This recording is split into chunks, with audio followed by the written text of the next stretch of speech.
आज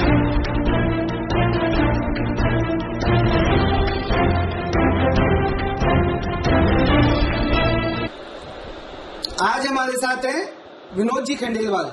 विनोद जी से मुलाकात करते हैं आपकी आवाज पे। जी विनोद जी साहब, आपका स्वागत है आपकी आवाज पे। नमस्कार, बहुत बहुत धन्यवाद आपका। जी मैं चाहूंगा सर आप अपना परिचय हमारे व्यूवर्स को दें। परिचय तो is very simple ji. Vinod Khandelwal, belongs to Jaipur. मैं इटली में रहता हूँ 25 साल से। उसके पहले 8-10 साल बैंकॉक रहता था। जेम्स एंड ज्वेलरी के काम से रिलेटेड है मेरा बिजनेस।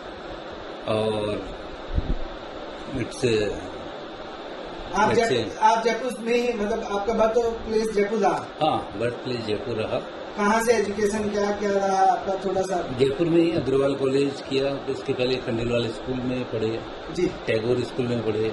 उसके बाद ग्रेजुएशन तो पढ़ाई तो इसलिए की कि पढ़ना है, बिजनेस में ही रुझान था। बिजनेस में वो अपोजिट गिनती गिनते थे, अब इतने साल बाकी रह गए, इतने साल बाकी रह गए। अभी 14 साल किसी ने बोल दिया था, 14 साल तो पढ़ाई करनी पड़ेगी, वो करते रहे। हाँ, एंड उसके बाद तुरंत बिजनेस चालू किया। तो कॉलेज जाते जाते ही हमारे दाल मिल का काम है, हमारे फादर का दाल मिल है, अम्बिका इंडस्ट्री। तो मैं वहाँ जाता था, मेरे को यही लगता था अपने को यही काम करना है, यही बिजनेस करना है। पर धीरे धीरे मुझे ऐसे लगा ये तो अपने आप चल रहा है बिजनेस, इसमें अपनी भी एनर्जी लगाएंगे तो क्या करेंगे, अपना कुछ चालू करो, कुछ नया शुरू करो। हाँ, तो उस दौरान मेरा एक दोस्त था प्रकाश खंडेलवाल, वो कहता मेरे को ज्वेलरी के बिजनेस में जाना था। मैं भी चलता हूँ तेरे साथ ही करेंगे। आप वहीं से तो? हाँ, तो हमने साथ साथ सीखना चालू किया, करना चालू किया। सीखे तो नहीं कुछ भी, करना ही चालू किया। अच्छा, मतलब शुरुआत की बिना सीखे बिना कुछ समझे आपने शुरू किया? हाँ, इंटरेस्ट के दिया? हाँ, जोरी बाजार जाने लगे, क्या क्या होता है देखने लगे। ऐसे ही खरीद लिया, कुछ भी महंगा खरीद लिया। ये बहुत 80s की बात है। हाँ, तो फाइनली वो इस बिजनेस में नहीं रहा और मैं रह गया। अच्छा, वो निकल गया। वो दूसरे काम काज में चला गया। आप कंटिन्यू बनाए रखा आपने? हाँ, फिर धीरे धीरे मैंने डायमंड का जो है मैन्युफैक्चरिंग का काम चालू किया। मुंबई सूरत से रफेल आता था और यहाँ जयपुर के आसपास बहुत सारी फैक्ट्रियाँ छोटी छोटी मैंने लगवा दी थी लोगों की। अच्छा, उनमें डायमंड की पोल्की का काम होता था।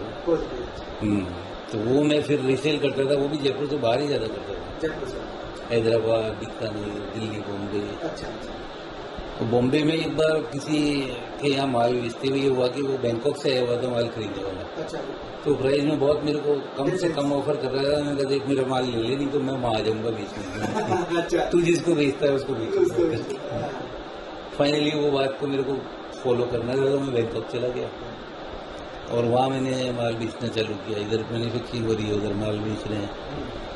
तो धीरे धीरे ऐसे बैंकॉक में काम किया। अपनी कंपनी। बैंकॉक में कब गए? मैं बैंकॉक गया फर्स्ट टाइम 90 में गया मैं। 90? हाँ, 90 के साल में गया। तो उस समय तो मैं समझता हूँ ज्वेलरी मार्केट बूम हो रहा था शायद 80 से 2000। अच्छा चलता था। मेरे तो बहुत लिमिटेड सेक्टर था पूरा पोल्की का, डायमंड का। उसके आगे मुझे कुछ जानकारी नहीं, मैंने कोई एजुकेशन कहीं ली नहीं कि डायमंड ज्वेलरी की कोई क्लास ली है कि कोई मेरे गुरु हैं जिन्होंने काम सिखाया, किसी गद्दी पे गया हूँ, नहीं। नहीं करते एक बार कुछ खरीद लो, आपने महंगा खरीदा है तो अगली बार सस्ता खरीदोगे, पता चलता है। हाँ, काम ही काम को सिखाता है। हाँ, इस तरीके से करते करते बैंकॉक में मौका मिला, खुद की कंपनी बनाई वहाँ।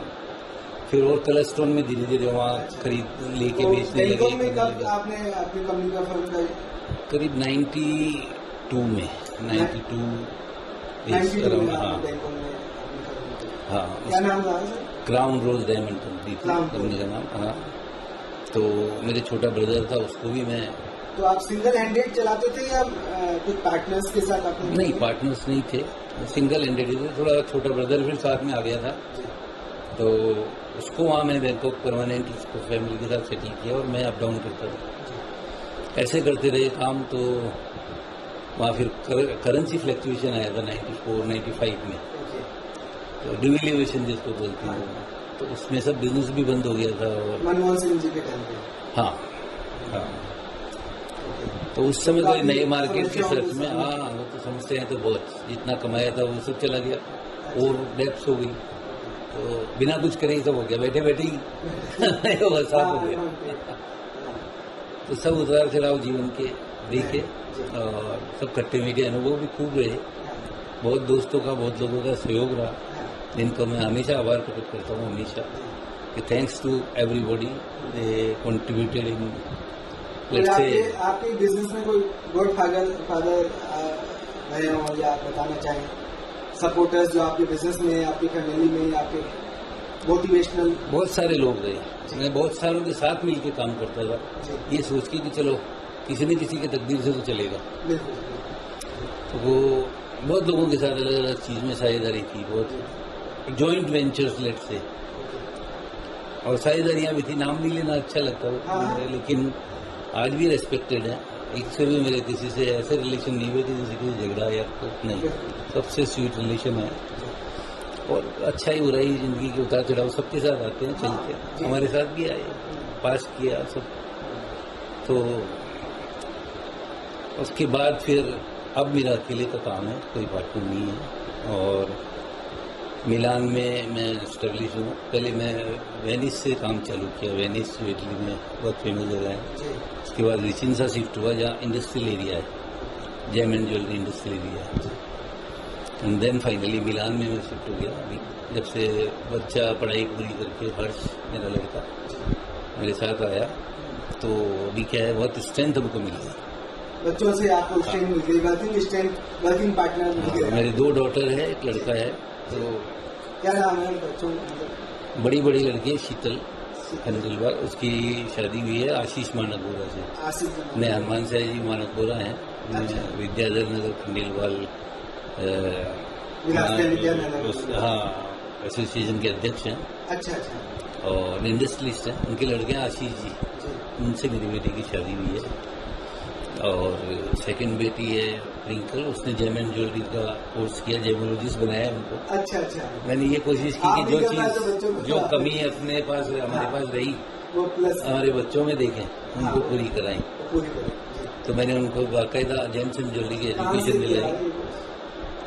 डॉटर ने तो डायमंड का कोर्स होता है, जेम्स GIA का, वो होता है, वो इटली में किया उसने, हमारे साथ रहते हुए। एंड कलस्टम का बॉम्बे में किया। और मेरे लड़के ने कलस्टम का कोर्स किया बॉम्बे में, और डायमंड का कोर्स किया बेल्जियम में। तो प्रोफेशनली क्वालिफाइड हो गए, वो ज़्यादा अच्छी तरह टूल कर मार्केट को भी समझ पाएंगे, स्टोन पे भी। हाँ, नहीं, मेरा ये इम्प्रेशन था, जैसे मैं किसी ऑफिस में जाता था तो उसकी चेयर के ऊपर दीवार पे उसका जेमोलॉजिस्ट का सर्टिफिकेट लगा हुआ देखता था, तो मैं उससे बड़ी अलर्टनेस से बात करता था कि ये जानता है, नॉलेज है, इन-डेप्थ नॉलेज है, प्रॉफिट बाय प्रॉफिट। ठीक है, हमने तो सारा काम जो है IQ से ही किया। फिर ये क्या जानता है, इसको कहाँ अपन प्रॉफिट निकाल सकते हैं, कहाँ इसको। लेकिन जो भी कहीं ऐसे लोगों के पास गया, they are educated in the sector, तो बहुत संभल के बात करनी पड़ती है ना। तो मैं चाहता था ऐसा ही मेरे ऑफिस में कोई आए तो इम्प्रेशन आए। वो अपने बच्चों को मैंने उस तरीके से तैयार किया। एंड थैंक्स टू गॉड आज वही लेवल पे है वो। वो मेरे को सिखाते नहीं पापा ऐसे होता है, ऐसे नहीं। अच्छा वही मतलब वो टेक्निकल भी कई बार कम बोलने से कॉन्फिडेंस भी रहता है चीजों का। तो आज मैं चाहूंगा कि आप पारिवारिक चर्चा करना चाहूंगा कि आप कहाँ से हैं भाभी, और शादी कब हुई? मेरी शादी हुई 2 दिसंबर 1984 में। 2 दिसंबर 1984 हिंदुस्तान में बहुत फेमस दिन है। अच्छा, 84। हाँ, फेमस दिन इसलिए है कि वो दिन अपने यहाँ ये नाम भोपाल गैस कांड हुआ। अच्छा, भोपाल गैस कांड। फेमस इन रॉन्ग सेंस है, अच्छे सेंस में नहीं है, लेकिन सब लोग उसको याद रखते हैं। 2 दिसंबर 84 को बहुत परिवार, इतनी तरह से परिवारों के साथ ही, और उस दिन मेरी शादी हुई। नहीं ठीक है, आप ये तो इसको मालूम होता है। और पालनपुर गुजरात में है, आबू रोड के आगे, वहाँ रहते हैं मेरे ससुराल वाले कन्हैयालाल जी गिया, महेंद्र कुमार कन्हैयालाल कंपनी का किराने का होलसेल रिटेल का काम है। तो कुछ भाभी के बारे में बताना चाहेंगे, कैसा हमारे बच्चों को विदेश में पालना पोसना और फिर एजुकेटेड? नहीं, बहुत सहयोग रहा हमारी पत्नी का, हर चढ़ाव उतार में, अच्छे बुरे में साथ रही। और I could not have better wife than her. जो जोड़ी भगवान ने बनाई थी आप। हाँ, उसमें कैसे? भगवान की बहुत कृपा रही है, उन्होंने हर जगह सहयोग किया।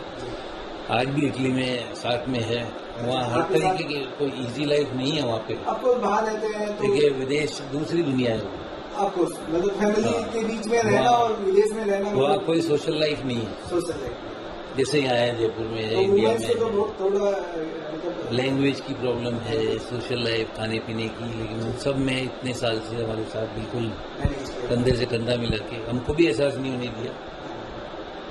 और कुछ अच्छी बातें जो आप बताना चाहेंगे रिगार्डिंग फैमिली और बस सब कुछ किया हुआ हमारे पिताजी के आशीर्वाद का है। हमारे पिताजी इतने भजन कीर्तन करते हैं।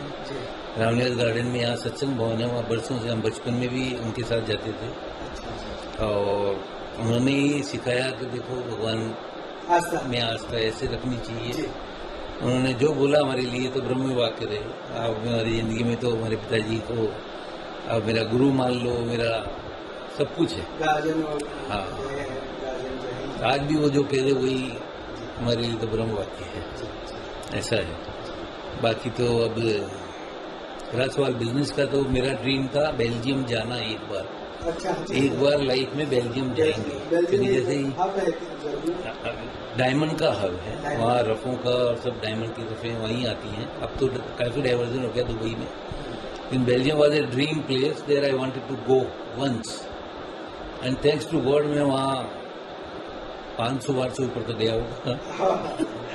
And now I have a new company there, खुद की कंपनी मैंने बनाई है और अब मैं वहीं ज़्यादा फोकस बिजनेस पे करने वाला हूँ, इंक्लूडिंग वहाँ से हाँ रहती है तो फिर मैन्युफैक्चरिंग बहुत सारे कनेक्शन हैं। कलर स्टोन जो मैं करता हूँ वो, एंड डायमंड का, और it's less competitive market for colour stone even today, तो इसलिए मेरा फोकस हुआ है। वैसे तो मैं ऑलमोस्ट पूरे यूरोप में ही जाता हूँ, हाँ, ईस्ट की तरफ ग्रीस से लेके और पूरा नीचे की तरफ स्पेन से लगा पुर्तगाल तक मैंने हर कंट्री में काम किया। हर कंट्री में विजिट किया, बिजनेस ट्रैवल किया और फिर उसको समझा। किस तरह का आप कंट्री की बात कर रहे हो तो एक वैसे कल्चर के लेवल पे हिंदुस्तान कल्चर तो रॉयल कल्चर है ही, लेकिन मैं जानना चाह रहा हूँ कि हिंदुस्तान के बाद अगर आपको कौन सी कंट्री आपको पसंद आती है और क्या उसकी विशेषता? देखिए वहाँ जब मैं गया था जी तो इतने बिग लॉसेस बैंकॉक में जो करेंसी डिफरेंस ये वो सब हुए, तो बिल्कुल ऐसी हालत में गया था कि कुछ करना है, वापस अचीव करना स्ट्रगल, है। काफी स्ट्रगल टाइम रहा। ये कौन सी ईयर की? 96 में मैं 96 तो जो फायर अंदर थी वो फायर ने ही काम कराया, नहीं तो इतनी मेहनत इतनी भागदौड़ कोई नहीं कर सकता, नॉर्मल कर ही नहीं सकता था। और ये कई लोग मेरे दोस्तों भी जानते हो, बोलते हैं कि इम्पॉसिबल है, लेकिन अब उनको क्या पता है अंदर जो फायर लग रही है कि जो खोया उसको वापस से अपने को अचीव करना है, तो उस फायर ने ही काम कराया। मैं सुनने 48 आवर के ड्यूरेशन में 36 आवर ट्रेवलिंग कर सकता हूँ। हाँ, एक एनर्जी करने का जज्बा था। हाँ, बहुत ट्रेवलिंग मैंने की, ट्रेन्स में, पैदल और फ्लाइट्स में काफी स्ट्रगल किया, ट्रेवलिंग की। और सर्टेन टाइम पे तो ऐसा था, कई लोग बोलते थे कि ये जितने आवर्स जमीन पे निकलता उससे ज्यादा फ्लाइट में निकलता लेकिन अब उनको क्या मालूम मैं कहीं के लिए जाएगा, क्या कर रहा हूँ, मेरे क्या सुविधा नहीं है, वो तो बिजनेस एक नीड है, जरूरत है, बिजनेस की ट्रेवल है, तो सुविधा नहीं होती मतलब उसमें भी अच्छा बुरा टाइम बहुत आया विदेश में। वहाँ कौन बोलने वाला होता था, ये आदमी को माल बेच रहे हैं अपन, रेफरेंस नहीं तो होता। हाँ, तो बिना रेफरेंस काम करके देखा ये सही है कि नहीं है, तो हमने बहुत पैसे भी खोए। Big part of the profit हमेशा लॉस में भी जाते रहे, तो पार्ट ऑफ बिजनेस है। हाँ, लेकिन आपने चैलेंजेस दिए और मतलब काम करते रहे, हाँ, करते ही रहे काम, एक ही लक्ष्य रखा, काम करते रहना, आगे बढ़ते रहना, आगे बढ़ते रहना। यही है।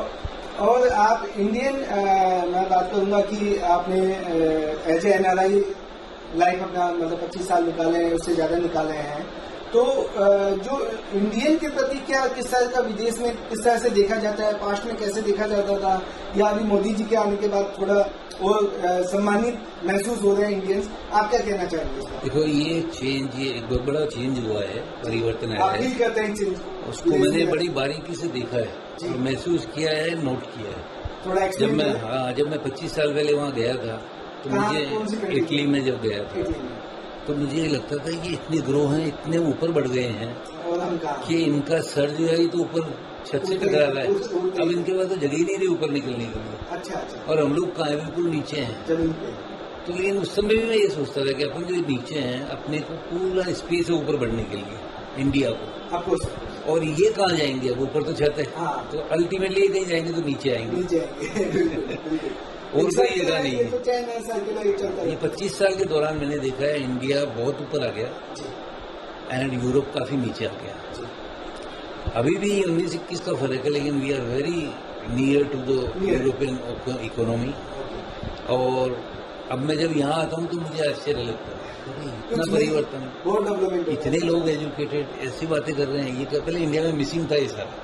हम वहाँ देखते थे कि हर आदमी पढ़ा लिखा है, हर आदमी वो सारी चीजें। हाँ, और अपने आप को उस समय तो they feel very superior, complex बहुत था। जबकि अब उनकी आइस चेंज हो गई है। उन्होंने देखा है कि, और इसमें मोदी जी का बहुत बड़ा रोल है, मोदी जी का बहुत बड़ा हाथ है। और उसके पहले भी जो 2-3-4 लोग रहे, वो टाइम ऐसा था कि कोई भी बैठे ये गाड़ी पे, ये गाड़ी तो चल रही है, इंडिया की गाड़ी ऐसी थी, हमको ये फील होता था। कारण क्या वहाँ कई लोग ऐसे क्वेश्चन करते हैं, बाहर आप रहते हो तो पूरे उनको ये लगता है ये हिंदुस्तान से बात कर रहे हैं हम, इंडिया। हाँ, तो हमको ये लगता है हमको तो इंडिया रिप्रेजेंट करना है, इंडिया को। अभी मेरे से पूछा आप वेजिटेरियन क्यों हो? अब इसका क्या जवाब, क्यों हो? मैंने कहा यार कुछ तो इन्वेंट करना पड़ेगा, ये साला वेजिटेरियन क्यों, उसका जवाब तो देना पड़ेगा। तो मैंने कहा, मैंने इन्वेंट किया, उनको बोलने लगा, मैंने कहा हमारा धर्म ये अलाउ नहीं करता है कि आपकी लाइफ को सर्वाइव करने के लिए दूसरी लाइफ को किल किया जाए। हाँ, कि हम हमारी जान बचाने के लिए दूसरी की जान नहीं लेते। वो यार ये तो बहुत अच्छी बात है, प्रैक्टिकल है भी। हाँ, इसी तरीके से बहुत चीजें ऐसी आई। कई बार ऐसा लगता है जैसे बाहर रहते हैं तो अभी जैसे अभी अपन यहाँ इंडिया में बैठे हैं तो इंडिया अपने चुप चारों तरफ है। हम जब बाहर रहते हैं तो लगता है ये रहा इंडिया, कोई बात कर रहे हैं इसके लिए बात करनी है।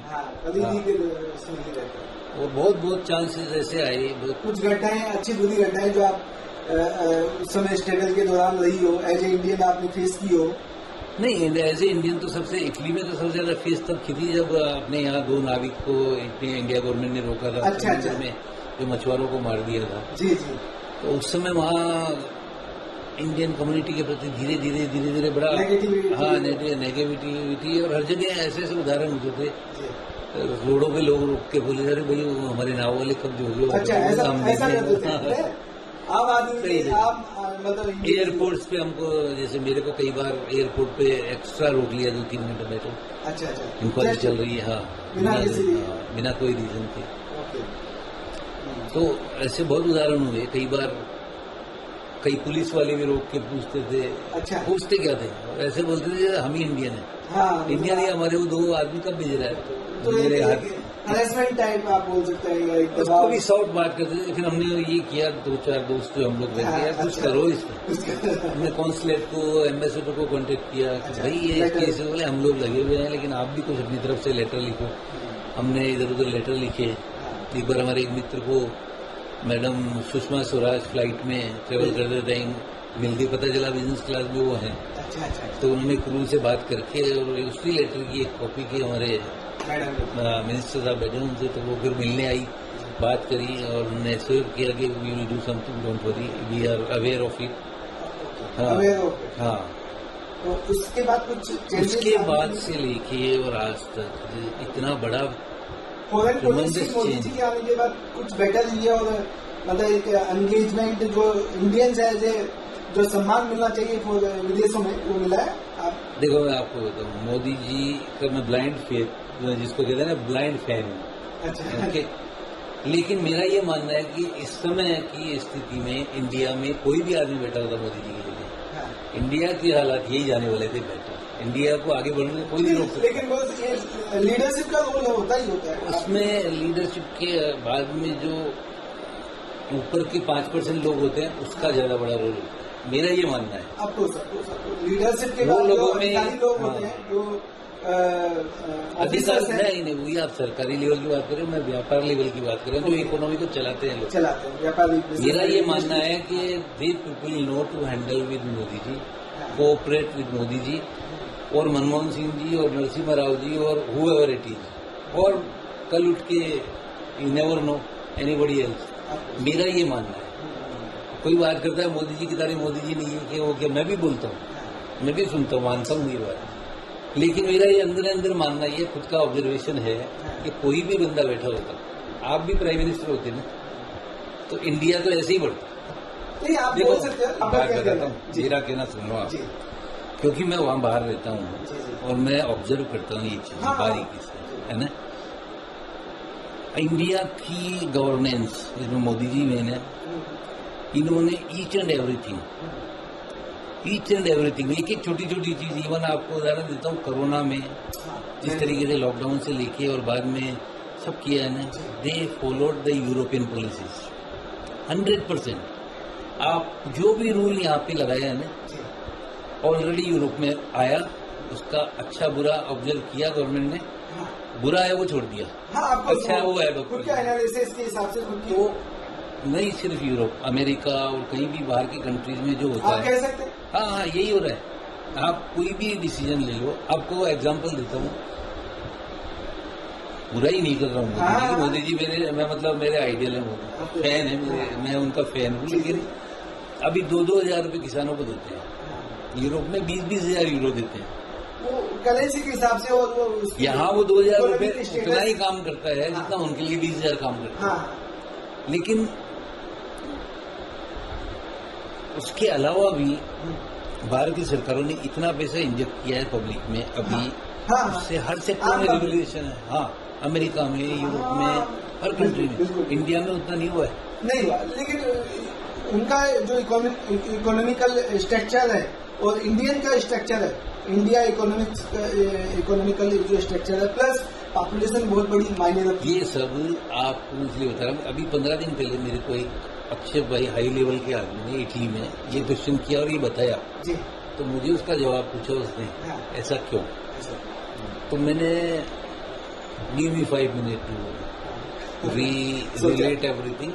फिर मैंने वही बात की जो आपने कही है। जी, जी, मैंने कहा देखो हमारे यहाँ की जो पॉपुलेशन है ना, उसके हिसाब से प्रायोरिटी का असेसमेंट करना पड़ता है। हम लोग, हमारे प्राइम मिनिस्टर की प्रायोरिटी अभी तक तो जो गरीब है जिसको खाना नहीं मिल रहा है, हाँ, जिसको घर नहीं है, फैसिलिटीज नहीं है, वो अभी वहाँ लगे हुए हैं, ग्रास रूट में लगे हुए हैं। कहाँ ऊपर की बात, वो जब नंबर आएगा तो वो लोग कहीं नहीं रहोगे। अपर मिडिल क्लास है वो तो अभी बहुत, मैंने उसको यही कहा, हमारे वहाँ का जब नंबर आएगा हमारा कहीं नहीं रहोगे, मतलब हम कह सकते हैं 10-20 साल में आएगा, 5 साल में आएगा, नेवर नो। लेकिन ये चेंज जो डिफरेंस है ना, मैं नहीं, शायद हर एनआरआई जो बहुत टाइम के बाहर रहता है वो देखता है, बिल्कुल।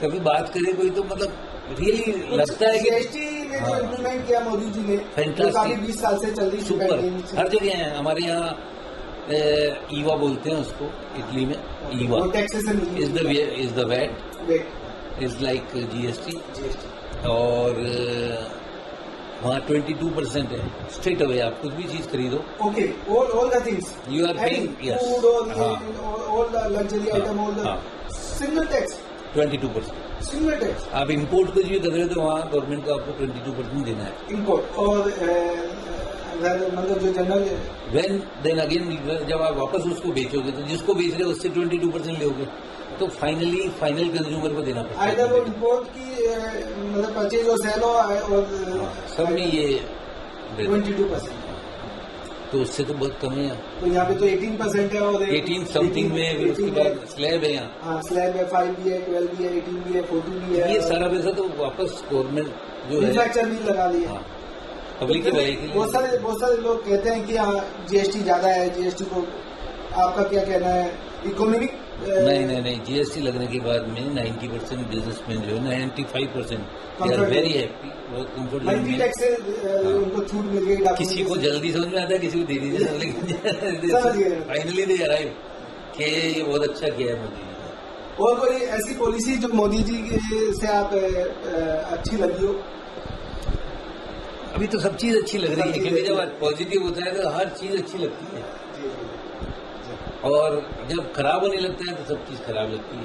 अब मोदी जी ने जो अभी हर कंट्री में जाके और जो इंडिया की जो लेट से इंडिया के स्टेटस को ही ऊपर ला दिया है, ये काम किसी प्राइम मिनिस्टर ने पहले नहीं किया। जो मोदी जी आज दुनिया में लीड कर रहे हैं, मतलब one of the leading leaders. अपने हिंदुस्तान के प्राइम मिनिस्टर अमेरिका जाते आते आए हैं, लेकिन राष्ट्रपति के कंधे पे हाथ लगा के ठप्पी वो स्टेटस किसी का नहीं रहा। जी जी जी, वो ठप्पी तो हर एक हिंदुस्तानी को याद होगी। जी जी, और उनको आगे अमेरिका में जाके अमेरिका को लीड कर रहे हैं वो मोदी जी। इसके लिए जो सेल्फ कॉन्फिडेंस और जो बैकअप, जो पूरी पब्लिक का बैकअप रहता है कि बैकअप तो पीछे पहले भी था, लेकिन वो यूटिलाइज किया किसी ने, किया किसी ने नहीं किया। वही बात है, ये एक सबसे बड़ी खूबी वाली बात है मोदी जी की। और आप भगवान करे मोदी जी को काफी साल भगवान जिंदा रखे। हम तो बात करते थे या तो इंडिया में जैसा इंदिरा गांधी, राजीव गांधी, ये गांधी, वो गांधी, सबके साथ क्या क्या हुआ है, भगवान नहीं करे ऐसा कोई दिन आए। नहीं तो 10-15 साल में मोदी जी की पॉलिसीज और इंडिया गवर्नमेंट की पॉलिसीज नहीं करना चाहूँगा, रादर कहाँ कितनी ऊंचाई पे इंडिया के बिजनेस को लेके जाएगी, लोग सोच भी नहीं सकते। हाँ, आपकी जेम्स एंड ज्वेलरी में कुछ आप कहना चाहेंगे, किस तरह का मार्केट है, आगे जो यूथ आ रहा है इस मार्केट में, क्या आप देख रहे हैं जेम्स एंड ज्वेलरी के स्कोप में? देखिए, चाहे डायमंड हो, चाहे कलर स्टोन हो, या ज्वेलरी मार्केट हो। अभी जब ये कोरोना का आया था तो उस समय ऐसा लगा था एक बार के लिए कि यार ये बिजनेस तो लग्जरी बिजनेस है, ये सब कोरोना वगैरह खत्म होके सही होके ये चलेगा, इसमें तो बहुत टाइम लग जाएगा, बहुत टाइम चलेगा भी कि नहीं चलेगा, क्वेश्चन मार्क हो रहा है क्या होगा।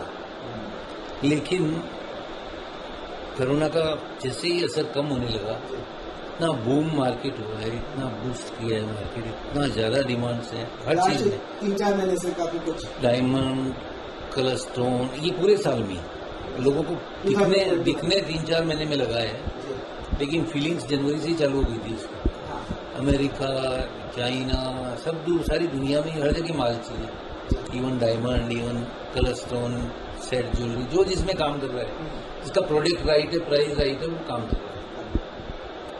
तो और ये ऐसा लगता है तो कि 2-3 साल ऐसा चलेगा। तो it's golden time in James jewellery, मेरे ख्याल से और लोगों से एक नई आपने उदाहरण रखी कि गोल्डन टाइम, राइट, जो 80s में था, 80s 90s उससे भी ज्यादा। अच्छा, उससे भी ज्यादा बड़ा मार्केट है। और मतलब जो बूस्टअप, जो कोरोना के बाद जो एक डलनेस थी वो खत्म करके नई क्रांति आ गई, मतलब बिजनेस में। जिस समय 80s की आप बात कर रहे हो ना, उस समय 1 लाख रुपए की 1 लाख रुपए ऐसे लगते थे जैसे आज के 10 करोड़ रुपए। तो इकोनॉमिकल 1 करोड़ की नहीं बोल रहा मैं, और बहुत सोच के बोल रहा हूँ। आज 1 करोड़ रुपए की वैल्यू मतलब नथिंग। ये इसका मतलब नहीं कि वैल्यू खत्म हो गई है, लोगों की उतनी इकोनॉमी बढ़ गई है, स्टेटस बढ़ गया, बिजनेस का टर्नओवर बढ़ गया, लेवल एवरीथिंग, सारे वॉल्यूम उसी काम में हो रहा है। एक्चुअल में इट्स ये मतलब बहुत इंडिया का फॉर्च्यून मानता हूँ, इसमें कोई डाउट नहीं है। और जैसे मैंने आपको बताया कि इंडिया को ग्रोथ करने के लिए बहुत जगह अभी खाली, स्काई इज द लिमिट। और जो कई डेवलप्ड कंट्री है उनको तो नीचे ही आना है, उनको ऊपर जाने के लिए मैक्सिमम हो गया, मैक्सिमम हो चुका कब कहीं। तो यही मेरे को तो फील होता है। और अब नई जनरेशन को सब ये काम, हर फैमिली में ही नई जनरेशन को अपने अपने जॉब्स, बिजनेस ये सब पास हो रहे हैं, ऐसा ही हमारी फैमिली में भी हो रहा है, सबके ही होता है। तो नई जनरेशन की सोचने का तरीका अलग आ गया है, काम करने का तरीका अलग तरह से लेते हैं। वो लोग इतने फास्ट हो गए हैं जनरेशन। हाँ, अभी भी आप देखो कई लोग तो काम में लेते हैं, अभी भी मैं उससे मिलने जा रहा हूँ, मैं उससे मीटिंग करने जा रहा हूँ, ये लोग तो कॉन्फ्रेंस करते हैं, वीडियो कॉल और चैटिंग, और 5 मिनट में वो काम बता लेते हैं। जो 2 घंटे 4 घंटे या 10 घंटे की जर्नी के बाद होता है तो 10 मिनट में हो जाता है। कई लोग अभी तक तो वहाँ सोचने के लिए पहुँच भी नहीं पाते हैं।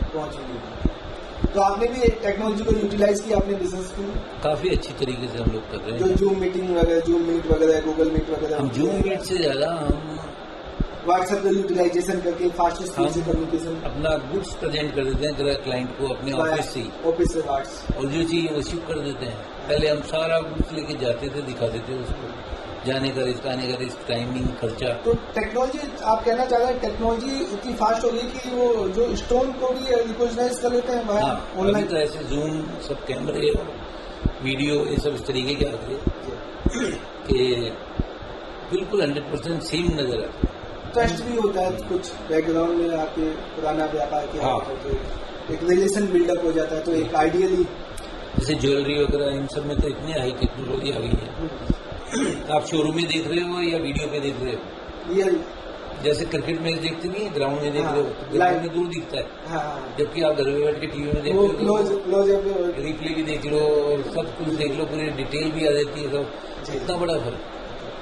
तो टेक्नोलॉजी मतलब के साथ बिजनेस भी ग्रो कर रहा है और सपोर्टिव है टेक्नोलॉजी। इसमें और भी बढ़ने वाला है। अभी जैसे जो दुकानें होती हैं, शोरूम और ये सब, जी, ये लोग क्राइसिस में आ जाएंगे जल्दी, क्योंकि ये ऑनलाइन ही खरीदता है आदमी। ऑनलाइन जितना कोई भी काम है, ज्वेलरी, उसके बाद कपड़े, स्पेसिफिकेशन आ जाती है, उसको खाने पीने के सामान, आप देखो अमेजन कितना बड़ा काम है। ये सब जो अपने दुकानदार और दुकान वाले जो ये इसके लिए रिस्क क्रिएट हो रही है बहुत ज़्यादा। इसका अल्टरनेट सोल्यूशन क्या होगा ये पता नहीं है अभी। ये काम तो सबको चाहिए। मुझे याद है जैसे बैंकों में कंप्यूटर नहीं लगा देते कि आदमी को काम देना है तो क्या करेंगे। हाँ हाँ, काफी चला था हाँ, मामला, 8-10 साल चला था। फिर फाइनली सब जगह कंप्यूटराइजेशन भी हुआ। 10 साल पहले 15 साल पहले इंडियन बैंकिंग का। हाँ, तो ये हालत थी ना। अभी ये दुकानें, शोरूम और ये ऑनलाइन, इसमें यही हालत वापस ये चेंजेज आएगा। हाँ। और कोई मैसेज आपकी तरफ से? बस अब मैसेज तो यही है कि नई टेक्नोलॉजी के साथ काम करके और अपने देश का नाम आगे बढ़ाएं सब लोगों के। यही मेरी तरफ से तो बाकी सब लोगों का धन्यवाद जो जीवन में मेरे साथ प्रत्यक्ष, परोक्ष, अप्रत्यक्ष रूप से जुड़े और मेरे को आगे बढ़ाने में मदद की। उन लोगों का तहे दिल से शुक्रिया। ये थे विनोद जी खंडेलवाल, जो अभी मिलान में, इटली कंट्री में रहते हैं, इटली में रहते हैं। और आपने जो कहानी का उतार चढ़ाव बताया, जो जीवन का अनुभव बताया, उसके लिए बहुत बहुत धन्यवाद। धन्यवाद। बहुत बहुत धन्यवाद।